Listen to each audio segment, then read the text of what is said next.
රටපුරා කිරිගොවියන් වෙතින් එක්කර ගනු ලබන නැවුම් කිරිමගින් ස්වකීය නිෂ්පාදන හරහා රටටම පෝෂණය බෙදන කොත්මලේ කිරි සමාගම විසින් පෝෂණය සෙනෙහසින් සමාජ සත්කාරක වැඩසටහන ක්‍රියාවට නංවනු ලබයි. එහි පළමු වැඩසටහන ලෙසින් බැහැරට යාමේ අවස්ථා අඩු වැඩිහිටි රැකවරණ මධ්‍යස්ථාන ආදී ස්ථානයන්හි සෙවන ලබන අපේ රටේ ආදරණීය පුරවැසියන් වෙතටම ගොස් ඔවුන් වෙනුවෙන් ආහාරපාන පිළිගන්වනු ලබන ජංගම දන්සැල වැඩසටහන ක්‍රියාත්මක වුණා. ඒ අනුව පින්බර පොසොන් පොහොය නිමිත්තෙන් කොත්මලේ පෝෂණය සෙනෙහසින් රැගෙන අප ගියේ පානදුර ආලෝකා වැඩිහිටි නිවාසය වෙත.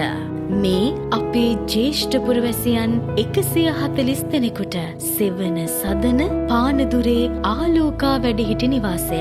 ආලෝකා නිවාසී මව්පියවරුන් වෙනුවෙන් උදෑසන රසවත් කිරිබත් හා කැවිලි මේසය සූදානම්. වැඩිහිටියන්ට පෝෂණය සෙනෙහසින් පිළිගැන් වූ කොත්මලේ ඉන්පසු එදිනම සවස් භාගයේ පිළියන්දල SOS ළමා ගම්මානය බලා ගමන් කළා.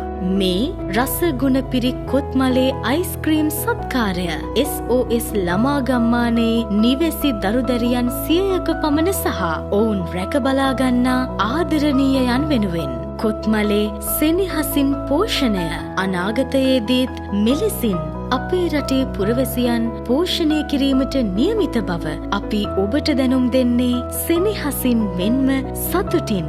කොත්මලේ අපේ රටේ පෝෂණය.